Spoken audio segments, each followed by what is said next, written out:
Welcome to Sayali math classes. चला शिकूया गणित एकदम साध्या आणि सोप्या पद्धतीने. ह्याच कन्सेप्ट खाली आज आपल्याला शिकायचं आहे 7वीचा प्रॉब्लेम सेट 8, ज्याच्यामध्ये आपल्याला मल्टिप्लिकेशन शिकायचं आहे इंटिजर्सचा. इंटिजर्स काय असतात? सेंटरला 0, लेफ्ट हँड साईडला निगेटिव्ह नंबर्स, राईट हँड साईडला पॉझिटिव्ह नंबर्स. बरोबर आहे. असे जर दोन मी पॉझिटिव्ह नंबर्स म्हणजे पॉझिटिव्ह इंटिजर घेतले आणि जर त्याचा प्रॉडक्ट म्हणजे थोडक्यात मल्टिप्लिकेशन करायचं असेल तर ते कसं काढलं जाईल? तर पॉझिटिव्ह नंबर असं डिनोट केले जातात +2 × +3. बरोबर. प्रॉडक्ट म्हणजेच काय? मल्टिप्लिकेशन घेतलं आपण पॉझिटिव्ह इंटिजर्स, तर दोन्ही कसे आहेत? Positive integers. ह्याला सिम्पली आपण 2 × 3 सुद्धा म्हणू शकतो, कारण मागच्याच व्हिडिओमध्ये मी शिकवलेलं होतं की ज्यावेळेस एखाद्या नंबरला साईन कोणतंच नसतंय त्याच तो नंबर पॉझिटिव्ह असा कन्सिडर केला जातो. बरोबर आहे. त्याच्यामुळे हा क्वेश्चन असेल किंवा हा क्वेश्चन असेल तो एकच असेल. जर याचं मल्टिप्लिकेशन करायचं असेल तर रूल कसं आहे बघा, plus into plus is equal to plus. Positive इंटिजरचं मल्टिप्लिकेशन काय ना? पॉझिटिव्ह इंटिजरचं मल्टिप्लिकेशन काय ना? पॉझिटिव्ह. आधी साईनचं मल्टिप्लिकेशन करायचं आणि नंतर नंबर्सचं करायचं. 2 × 3 = 6, 2 × 3 = 6. आणि असं केल्याच्या नंतर काय ते 2 × 3 = 6, 2 × 3 = 6. म्हणजे हे दोन्ही एकच आहे. कारण मी मागच्या व्हिडिओमध्ये तुम्हाला सांगितलं होतं बघा की पहिलीपासून 10वीपर्यंत आपण जे संख्या शिकत आलो, पहिली ते 4थी जे शिकलेले ते सगळे नंबर्स पॉझिटिव्हच होते. बरोबर आहे का? मग त्याला तुम्ही पॉझिटिव्ह नंबर्स म्हणा, पॉझिटिव्ह इंटिजर्स म्हणा, काही फरक पडणार आहे का? काहीच नाही. आणि असं मल्टिप्लिकेशन तर आपण ऑलरेडी आधी शिकलेलंच आहे. आता नवीन काय शिकायचं आहे आपल्याला?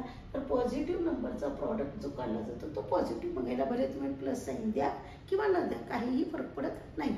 पण जर product of 1 positive integer and 1 negative integer म्हणजे मी इकडचा एक निगेटिव्ह इंटिजर घेतला आणि इकडचा एक पॉझिटिव्ह इंटिजर घेतला आणि त्यांचं जर मल्टिप्लिकेशन करायचं ठरवलं तर इथे बघा -2 × 3 इज इक्वल टू, हे पॉझिटिव्ह आहे, हे निगेटिव्ह इंटिजर आहे. बरोबर आहे.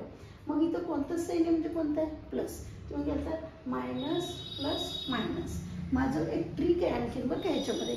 जर समजा ह्या मायनस साईननं कुणाशी भांडणं करायचं ठरवलं तर तुम्हाला इथं साईन दिसतंय का? नाही दिसत आहे ना. म्हणजे ते भांडणं करेल का? नाही. त्याच्यामुळे काय झालं? 2 × 3 minus sign as it is राहिलं, 2 × 3 = 6. मग एकाने मला प्रश्न विचारला की मॅडम जर असं लिहिलं असतं आपण तर -2 × +3 तर आन्सर काय आलं असतं? आता तुम्ही काय म्हणलात की इथं साईन कोणतंच नाही आहे, मग ते मायनस साईन कुणाबरोबर भांडणं करणार आहे? बरोबर आहे का? मग आता तर इथं साईन आहे ना, मग भांडणं झाल्याच्या नंतर काय होईल? मायनस प्लस का होईल? मायनस. त्याच्यामुळे हे साईनचं मल्टिप्लिकेशन आलं मायनस. दुसरी गोष्ट अशी आहे की मी गणित शिकवण्यासाठी एक आयडिया म्हणून समज असते की मायनस साईन हे हट्टी असते आणि प्लस साईन समजदार असते. त्याच्यामुळे भांडणं होत असताना प्लस साईन काहीच करत नाही बघा, आणि मायनस साईन काय आला वापस तसंच, आणि आन्सर आला 3 × 2 = 6. राईट आहे.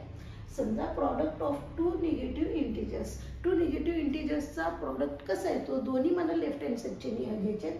तर याला -2 × -3. याला काय म्हणलं जात आहे? प्रॉडक्ट ऑफ 2 म्हणजे हे दोघं जण आहेत negative integer. Product of 2 negative integer is equal to, आता मात्र तुम्ही म्हणताल minus minus plus, minus minus plus. आता परत तुम्ही म्हणताल आत्ता तर म्हणलं होतं की मायनस साईन हे हट्टी असते त्याच्यामुळे तसंच राहते, आणि आता कसं झालं? मायनस मायनस प्लस गेलं की नाही हट्टी असलेलं साईन? नाही, तसं नाही आहे बघा. हे मायनस साईन आलं आणि ही मायनस साईन मल्टिप्लिकेशन करताना ह्याच्यावर बसलं म्हणून ते झालेलं आहे मायनस मायनस प्लस. करेक्ट आहे की नाही? 3 × 2 = 6. म्हणजे काय झालं? Product of 2 negative integers is positive. आता ह्याचा यूज काय ते सांगता? ह्याचा यूज गणित सोडवण्यासाठी तर आहेच आहे, पण फिल इन द ब्लँक्समध्ये असं पडतं आहे की product of 2 positive integer is positive. आणि समजा आपल्याला लक्षात आलं नाही तर एक्झाम्पल आपण आपल्या डोळ्यासमोर घ्यायचं आणि याचं मल्टिप्लिकेशन करून बघायचं. मग आपल्याला कोण जाते? Product of 2 positive integer is positive आणि product of 1 positive 1 negative integer is plus minus minus. ठीक आहे. आणि product of 2 negative integer is minus minus plus. म्हणजे काय झालं? पॉझिटिव्ह. आणि ह्याच सगळ्या रूलवर आपल्याला हे गणित सोडवायचे. हे गणित सोडवण्याच्या अगोदर व्हिडिओला पॉज करा. हे सगळे गणिताचे तुम्हाला जी काही माहिती सांगितलेली आहे ती तुम्हाला लक्षात येते का नाही ते बघा. आणि जर ती लक्षात येत असेल तर त्याच्यानंतर हे गणित एकदा मनातल्या मनात तुम्ही सॉल्व करा आणि नंतर परत व्हिडिओ स्टार्ट करा. आणि तुमची आन्सर एक वही आणि पेन घेऊन त्याच्यावर लिहिलेली असतील तर तुम्ही ती चेक करा की आन्सर तुमचे बरोबर आहेत का. आणि हे जे तुम्हाला शिकवलेल्या रूल्स आहेत, प्रॉपर्टीज आहेत, त्या तुमच्या लक्षात आल्यात का नाही ते एक वेळेस चेक करा जेणेकरून तुमचं मॅथ सुधारायला जास्त काय म्हणते त्याला हेल्प होईल, मदत होईल. होईल. ठीक आहे. आता ज्यावेळेस मला यांचं मल्टिप्लिकेशन करायचं, आधी मल्टिप्लिकेशन कुणाचं, साईनचं, नंतर कुणाचं, नंबरचं, राईट ना. मग कसं म्हणता येईल, मायनस मायनस प्लस, 7 5 जा 35.